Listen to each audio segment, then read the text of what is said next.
오늘은 교회력으로 보면 지난주가 대강절의 시작을, 즉 예수 그리스도의 오심을 기다리는 12월의 첫 주간이고, 오늘은 오신 주님이 이 땅에 말씀으로 임하셨기 때문에 이번 주일은 성서주일로 드리는 날입니다.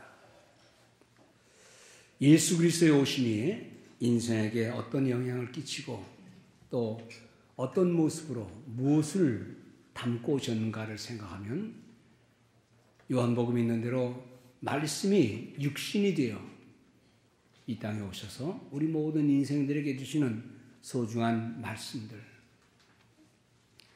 그러나 성탄의 의미 속에 말씀은 사라지고 그저 경제 활동이 제일 활발해지는 시기로 온갖 범죄가 또 쾌락이 일컫는 모습으로, 그러면 어떻게 보면 그리스도인들은 먼 옛날 청교도들이 그렇게 했던 것처럼 교회는 크리스마스를 없애라, 이런 것이 진정한 그리스도의 오심의 목적이 아니었기 때문에 모든 교회들은 크리스마스를 지키지 마십시오 라고 했던 우리 먼 옛날 조상들의 뜻을 한번 귀담아 들을 필요가 있다는 겁니다.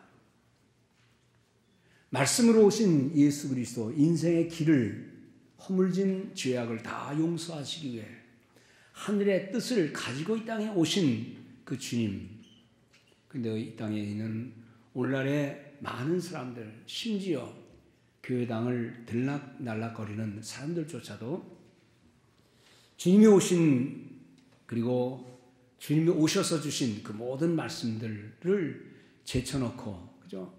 자신들의 분주함으로 우리의 시간들을 보내는 오늘날의 이러한 명절은 좀 자제하고, 정말 그리스도인들로서 우리는 주님이 무슨 말씀을 갖고 이 세상에 오셨고 오셔서 어떤 행위를 하시는가를 가만히 뒤돌아보는 그런 뜻깊은 교회와 우리 성도들의 생각과 삶이 있으면 좋겠다는 생각입니다. 지난 여름에도 그랬고, 이제 1월 말 1월 초 되면 한국에서 요셉 학당으로 공부하러 오는 10여 명의 어린 학생들이 있습니다. 또 크리스마스 이후에 혹시 시간이 되면 우리 교회의 젊은 청소년들 중에서 그저 신청받아서 요셉 학당을 또 하려고 합니다. 요셉 학당을 하는 학생들이 안나산 기도원 저 워싱턴에 가면 빠짐없이 들르는 곳이 워싱턴 구경입니다. 그 많은 구경들 가운데 한 군데는 바로 링컨 대통령의 초상화가 있는 곳입니다. 멀리 국회의사당을 내려다보면서 그 늠름한 모습을 갖고 있는 편안한 모습의 링컨 대통령의 초상 모습 보면, 사실 그는 평생을 살면서 그렇게 마음 편하게 산 인물은 아닙니다. 링컨을 연구하는 많은 학자들, 그 링컨이 얼마나 많은 고난과 실패와 배신과 그리고 또 주저앉음, 사업을, 정치에 입선을 했을 때, 또 떨어졌을 때, 또 사랑했던 사람이 또 떨어져 나갔을 때, 함께 사업을 하던 사람이 또 배신하고 도망갔을 때, 그 얘기를 다 들어보면은 우리 정상적인 사람들 같으면 벌써 죽어버렸을 거예요. 자살하든지 이게 너무 많은 고난 속에서. 근데 어떻게 아브라함 링컨이 그 많은 실패와 좌절과 6-7번 정치에 떨어지기도 하고 뜻을 굽히지 않고 정직하게 하면서 어떻게 한 나라의 대통령이 됐는가 하는 것을 가만히 연구하는 사람들은 그 비결은 딱 하나에 있다고 결론을 냅니다. 그의 어머니가 일찍 세상을 떠났을 때에 그 어린 링컨에게 한 말, 너는 성경 한 권의 사람이 되라 하고 낡은 성경 한 권을 남겼을 때, 그것을 품고 있던, 어릴 때부터 성경을 읽고, 아니 대통령 시절에도 자기 곁에 두고, 아니 남북전쟁이 일어나는 그 전쟁 장소까지 늘 들고 다녔던 그 가죽 성경 한 권, 그 성경은 아주 낡아 빠진 책입니다. 그런데 그냥 형식적으로 들고 간 게 아니라 얼마나 많이 성경을 읽었는지 성경이 가장 낡은 책이 되었답니다. 그 낡은 성경 중에서 시편은 아주 그의 생각을 사로잡은 하나님 말씀이었어요.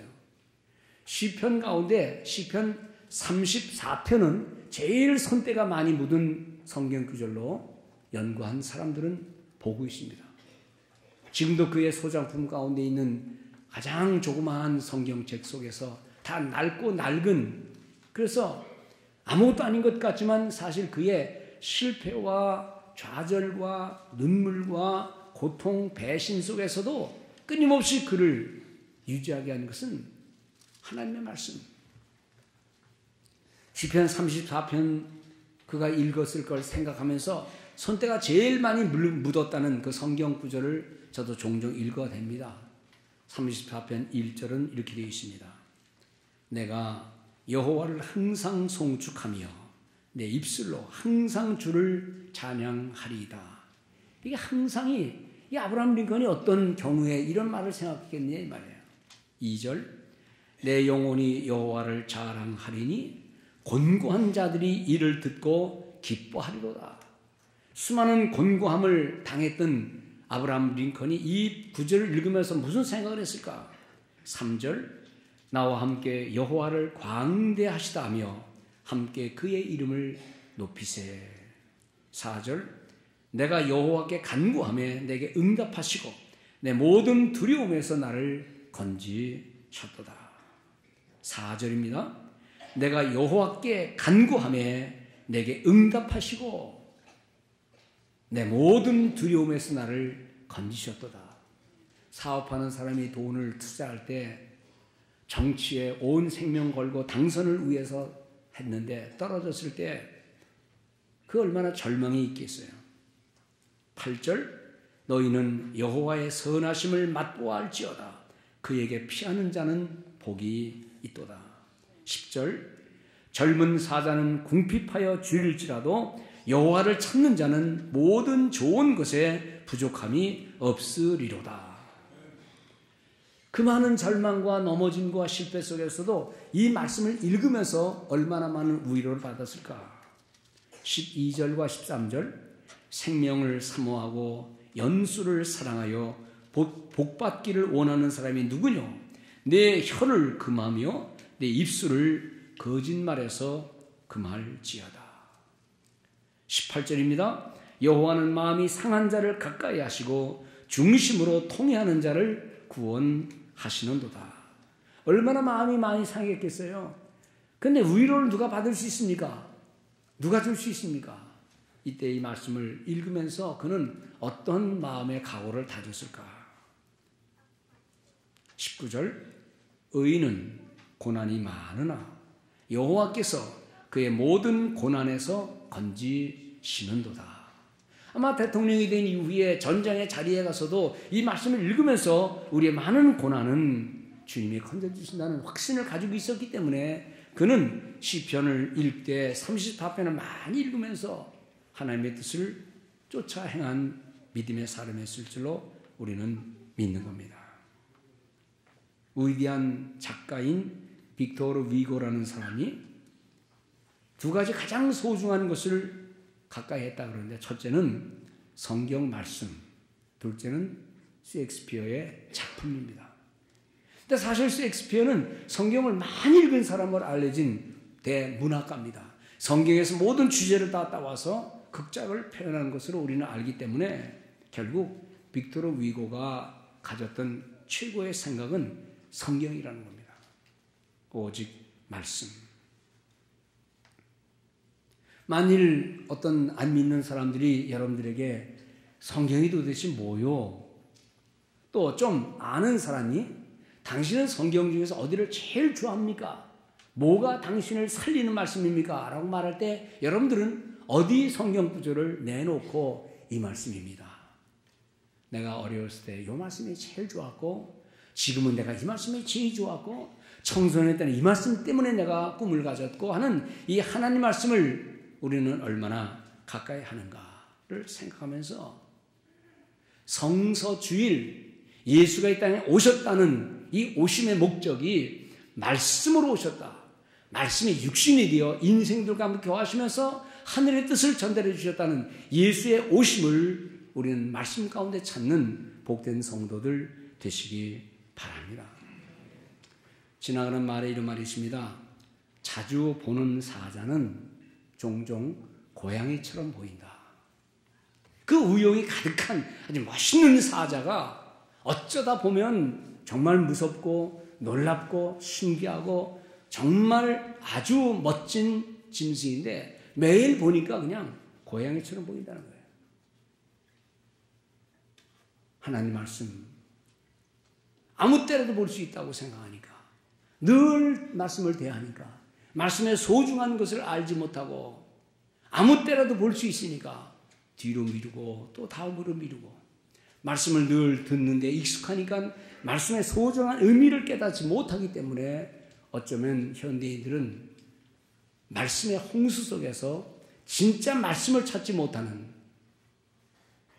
홍수나면 물은 넘쳐나지만 마실 물 없다는 것처럼 혹시 우리의 마음속에 늘 드리는 예배와 늘 듣는 말씀의 진정한 가치를 알지 못한 채 그냥 세월을 보내는 그런 모습들은 없는가 자신들을 돌아봐야 될 줄로 압니다. 저는 서울서 오래 살았습니다.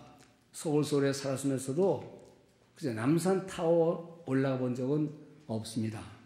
한강에 배 타고 왔다 갔다 하는 곳이 있다 그러는데 저는 그거 한번 타보지 못했습니다. 덕수궁 돌담길이 있다 그러는데 거기도 가보지도 못했습니다. 비원이 있다 그러는데 들어가지도 못했습니다. 63빌딩 올라가면 높은 데 있다 그러는데 들어가 본 적도 없습니다. 왜냐 그러면 다음에 하면 되니까. 그러다가 미국으로 와서 다음에 가능성이 별로 없어요. 여러분들, 우리가 신앙생활 하다 보면 바쁜 것, 뭐가 우선순위인지를 모르는 채 그냥 바쁜 일, 배고픈 일, 만나야 되는 사람, 이런저런 일들로 인해서 바쁜 가운데 있기 때문에 우리 성경 말씀 속에 깊이 빠지는 경우들이 거의 없다는 겁니다.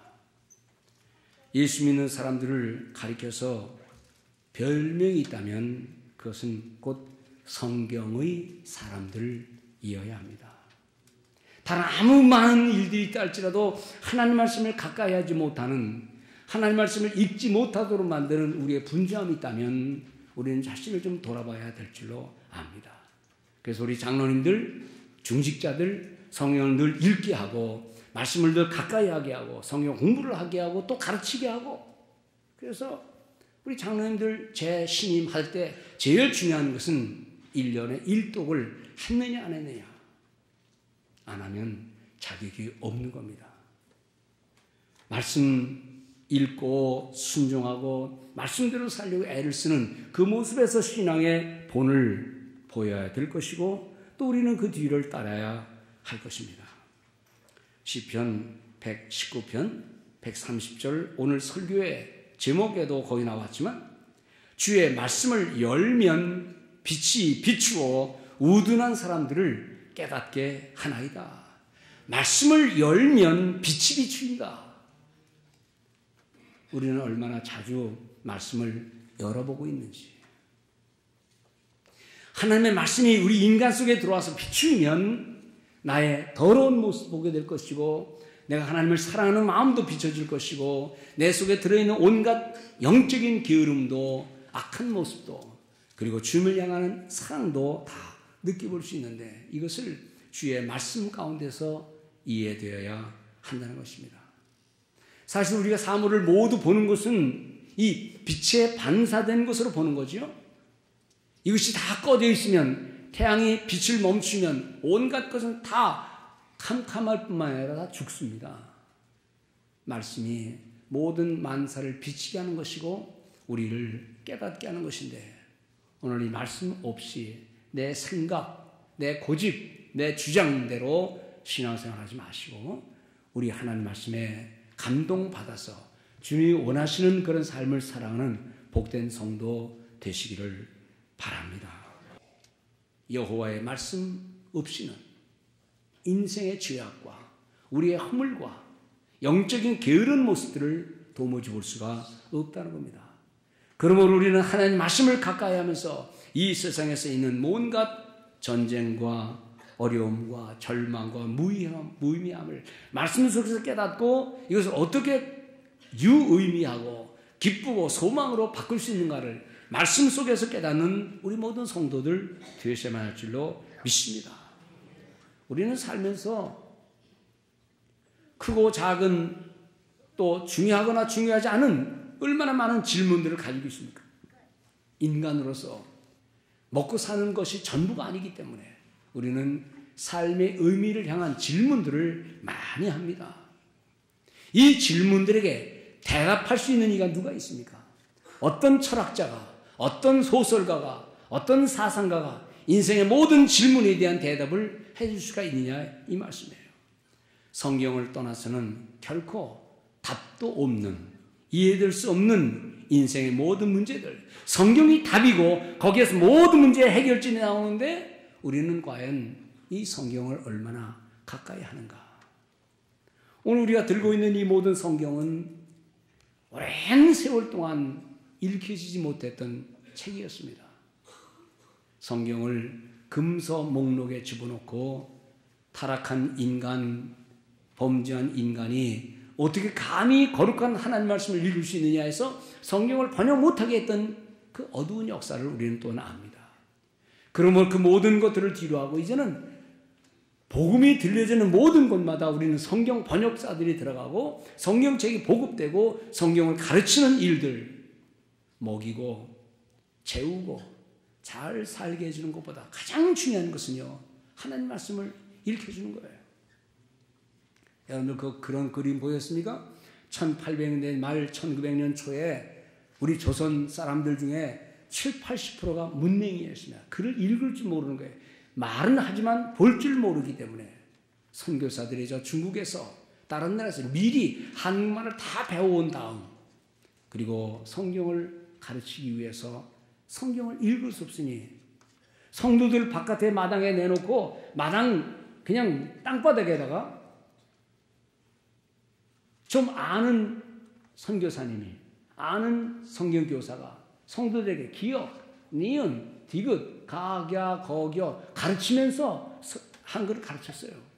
그런 다음 성경을 하나님 말씀으로 하나씩 하나씩 깨우친 그 역사를 안다면 우리가 우리말로 성경을 읽는 것이 얼마나 소중한 축복의 모습인지를 잘 알고, 그러나 그럼에도 불구하고 이 읽을 수 있는 우리의 능력이 있음에도 우리의 눈과 마음을 성경에 고정시키지 못하는 우리의 분주한 모습이 있다면 우리의 생각을, 우리의 삶을 좀 조절할 필요가 있다는 것입니다. 지금 우리가 지니고 있는 이 한 권의 책, 우리는 얼마나 소중히 또 깊이 또 이 말씀을 깨닫기 위해 실천하기 위해 애를 쓰고 있는가? 인생 최대의 축복은 이 한 권의 책 속에 들어있는데 우리는 이 책을 얼마나 소중히 여기고 있는가? 이번에 우리가 멕시코에 학교를 세우게 되면 어차피 그 마을 애들은 학교를 안 다녀요. 그렇기 때문에 제일 중요한 일은 먼저 이들에게 성경을 가르치는 일이 될 것입니다.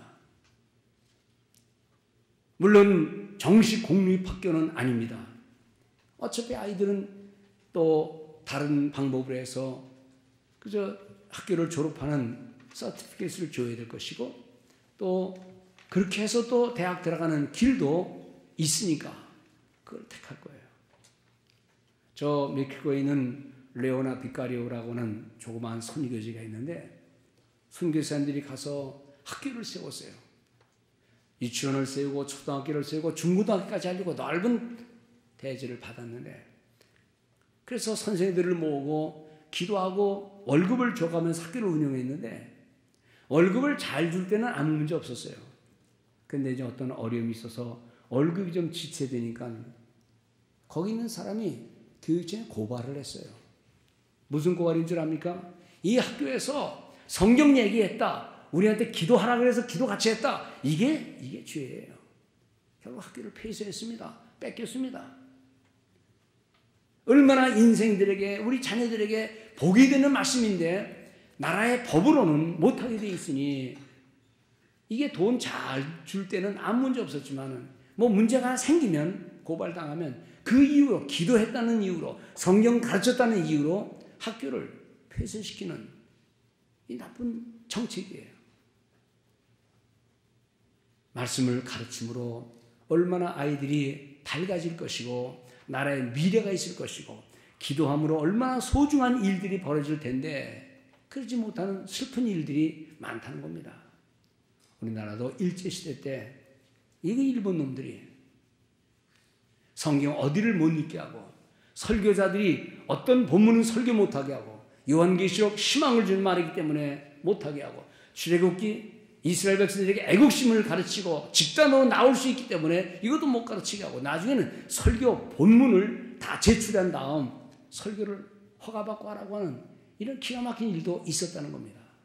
그러나 지금 우리는 얼마나 자유로운 말씀을 읽을 수 있습니까? 얼마나 자유롭게 전도할 수 있습니까? 얼마나 자유롭게 행할 수 있습니까? 이 대명천지 축복의 시대 속에 살아가는데, 이제는 우리가 말씀으로 돌아가고, 말씀으로 오신 예수 그리스도, 성탄의 진정한 축복은 말씀이 육신이 되어 오신 이 하나님을 우리가 축하하는 것인데, 이 성탄의 계절에 예수의 말씀, 하나님의 사랑 없어요. 상행위가 판을 치는 시대 속에서 오늘 우리 성도들은 성탄을 맞이하면서 깊이 우리 스스로 말씀을 묵상하는 가운데 우리에게 임하신 말씀의 의미를 깨닫고, 조금 덜 활동적이어도, 좀 덜 이익이 있어도 우리는 하나님 말씀으로 돌아가는 복된 계절 되어야 할 줄로 믿습니다. 오늘 디모데후서 3장에 나오는 말씀, 또 다른 본문 그겁니다. 우리가 누구에게서 뭘 배웠는지, 이 말씀의 효능이 무엇인지, 이 말씀 우리 인생들에게 얼마나 소중한 생명을 주는 것인지를 가르쳐 주고 있습니다. 미국의 초대 대통령 조지 워싱턴 대통령이 한 말이 있습니다. 하나님과 성경 말씀 없이는 이 세상을 올바로 인도할 수 없습니다. 링컨 대통령의 한 말 가운데, 나는 믿습니다. 하나님이 인간에게 주신 최대의 선물은 성경이라고 말입니다. 누군가 그런 말 했어요.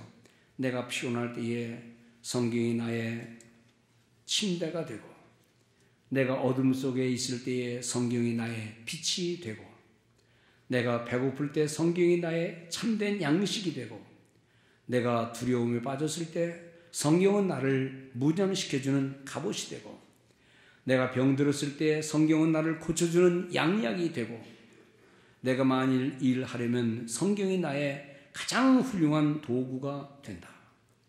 만일 내가 무식하면 성경이 나의 학교요 교사요, 만일 내가 수렁에 빠지게 되면 성경이 나의 일어설 굳은 땅이 되고, 만일 내가 추우면 성경이 나에게 따스함을 가져다주고, 만일 내가 일어서게 되면 성경은 나에게 날개를 달아준다. 성경은 나의 지도자, 피난처, 동산, 태양, 샘물, 신선한 공기로다. 아, 위대한 책이여. 오늘 이러한 말씀에 대한 깊은 이해가 오늘 이 시대를 살아가는, 아니 종말의 시대를 살아가고 성경 말씀을 외면해가는 이런 시대에 가장 아름다운 교훈이 되는 축복의 말씀 되기를 바랍니다.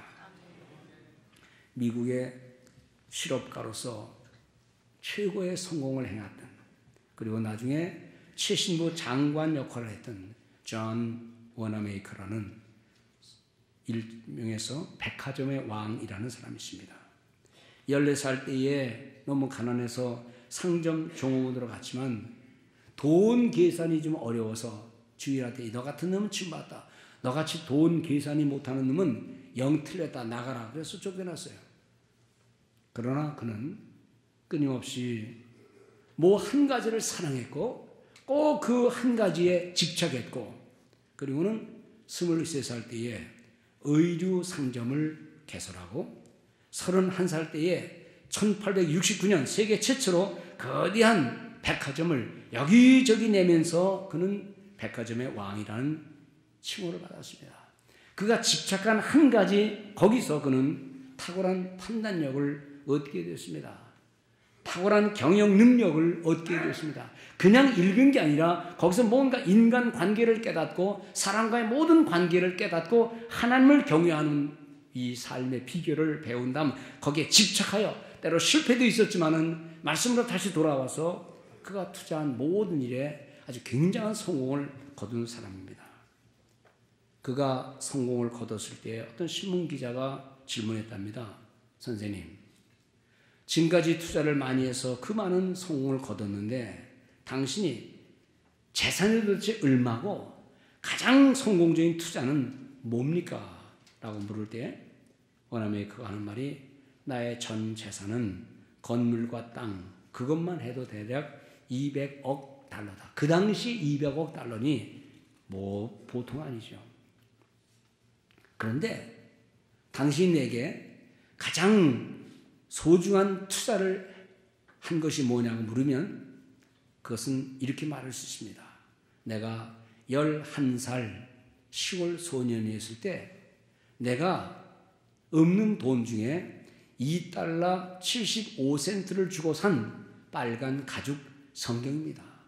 사실 그때 나는 그 돈도 없어서 할부로 그 성경책을 구입했습니다. 그런데 그것이 가장 멋있는 유익한 투자였습니다. 왜냐하면 이 성경 속에서 나를 발견했고 이 성경의 원리를 따라 나는 일을 했고 투자를 했기 때문입니다. 가난한 소년 시절에 성경 읽고 꿈을 키웠고 자기가 때로는 다윗이 되고 자기가 때로는 다니엘이 되고 자기가 때로는 요셉이 되는 그 모습 그대로 그려가면서 말씀대로 살았더니 하나님이 이렇게 축복해 주셨다라는 고백입니다. 사실 성경은 그 부피나 양에 비하면 어떤 책과 비교할 수 없는 약한 겁니다. 불교의 경전에는 8만 대장경이 있다고 그러잖아요. 그에 비하여 성경은 양이 작은 겁니다.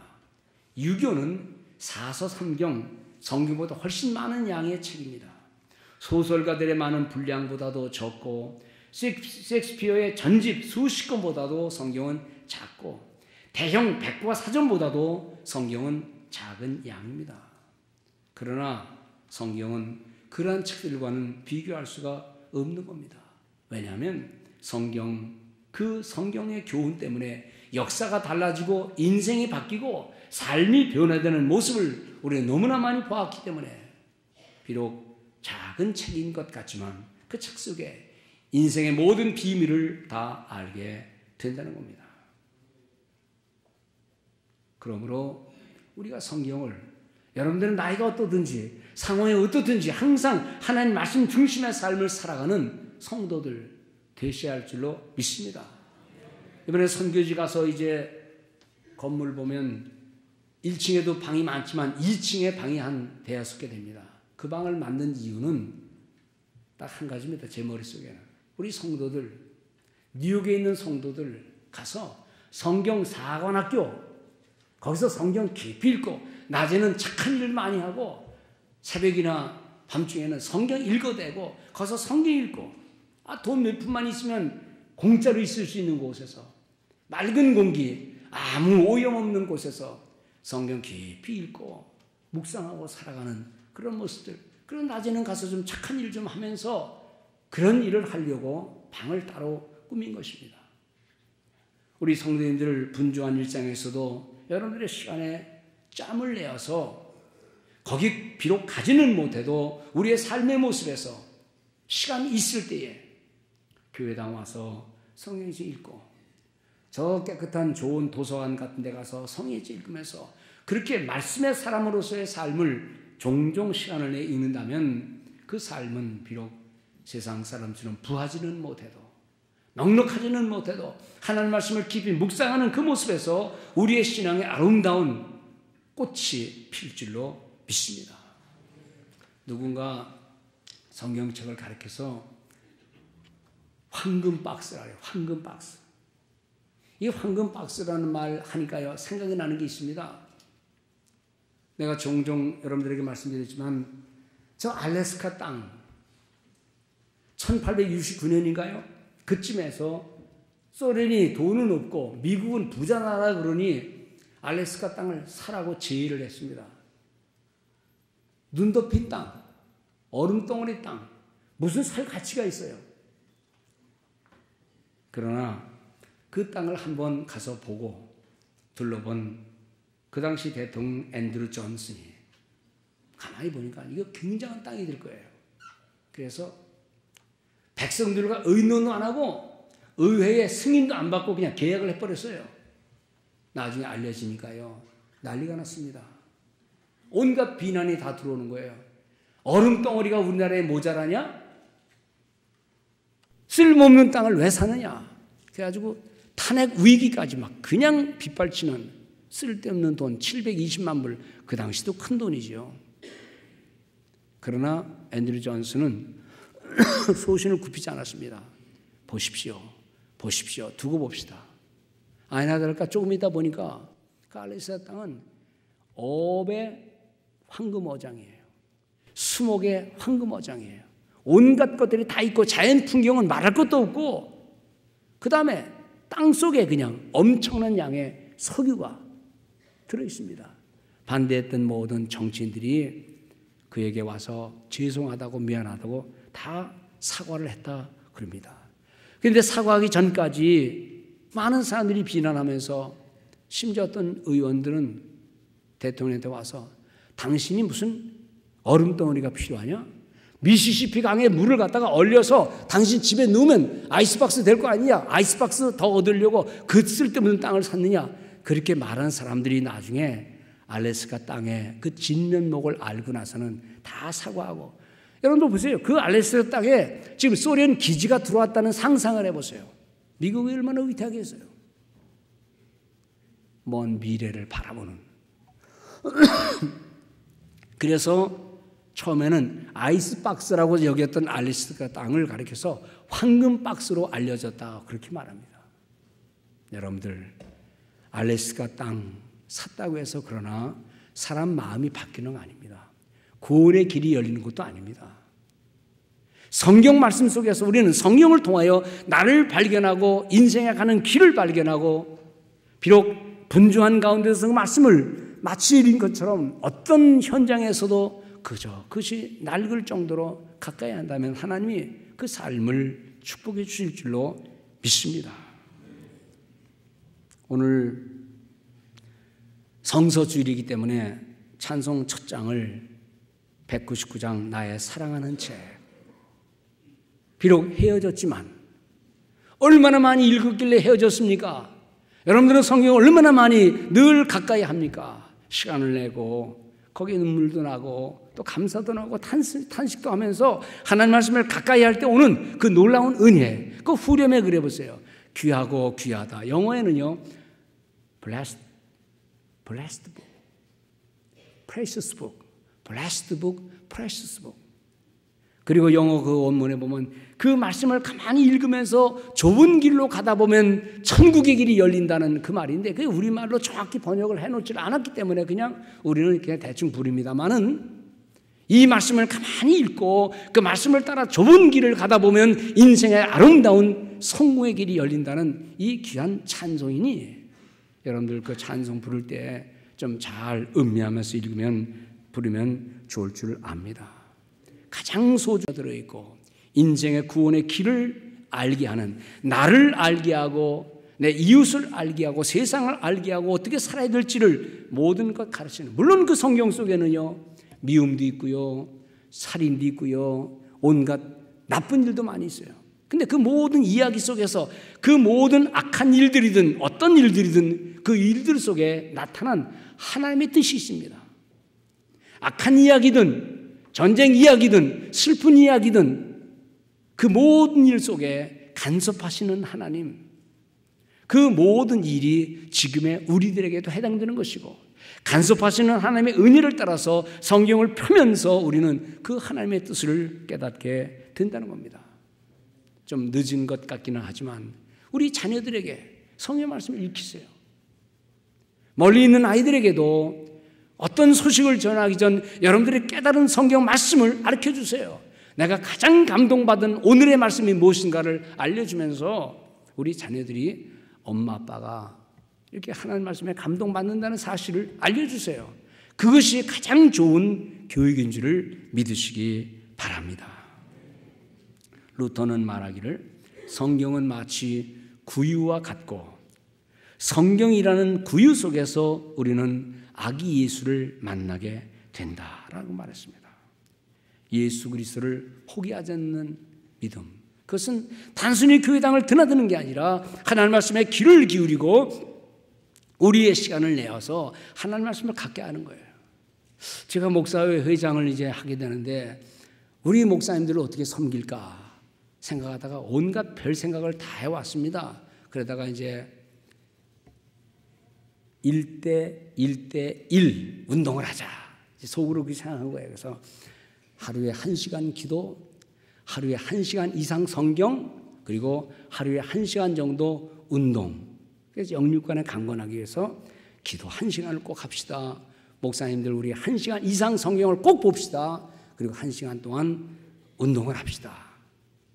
그렇게 했는데 제가 가만히 생각해 봤어요. 다 큰 목사님들 괜히 뭘 성경 읽어라 기도해라 그게 무슨 같은 목사들한테 이렇게 들어먹히는 거냐. 속으로 결론 냈습니다. 교인들에게는 하자. 다 큰 목사들에게 그 말 해봐야 더 많이 기도하는 사람이 있을 수도 있고 더 많이 성경 보는 사람이 있을 수 있고 알아서 운동 다 하는데 그래 내가 목회하는 성도들에게는 말하지 뭐 그거 남들에게 얘기할 필요 뭐 있나. 결론은 그렇게 냈습니다. 여러분들 기도 많이 하시기를 바랍니다. 기도 속에 말씀을 응답하는 말씀을 적용하는 그런 말씀의 사람들 되시기를 바랍니다. 운동하듯이 영적인 운동 속에서는 기도 말씀 외에는 없다는 겁니다. 전 세계 온 인류가 지금까지 베스트셀러라고 말은 하는데 오늘 구체적으로 우리의 삶 속에 우리는 이 말씀을 베스트셀러로 시간이 있을 때 오늘은 성경을 읽자, 오늘은 말씀으로 들어가자는 이런 결심들을 하면서 말씀을 갖게 하는 성도들 되시기 바랍니다. 생각 같아서는 연말 마지막 한 주간 크리스마스 지내고 그 다음에 이제 한 수목금 우리 교인들 중에 원하는 분들 모시고 와서 어디 가까운 기도원에 가서 성경 쭉 보면서 한 해를 말씀으로 마감하면 얼마나 좋을까 그런 생각도 해봤지만 또 성도들의 삶을 다 아니까요. 그것도 힘든 얘기예요. 1월 11일 날 우리 이제 영성 수련회 가면 1월에 중반이긴 하지만 거기서 우리 하나님 말씀을 깊이 묵상하고 읽고 배우는 시간을 가지면 좋겠다 하는 생각을 또 해봅니다. 분주한 연말입니다. 분주함 가운데에 하나님 말씀이 우리의 의식에서 떠나지 않고 우리의 삶의 모든 진정한 행복과 성공이 하나님 말씀이 있다는 사실을 깨닫고 말씀 속에서 임하시는 주의 능력을 체험하는 모든 성도 되시기를 주의 이름으로 축원을 드립니다.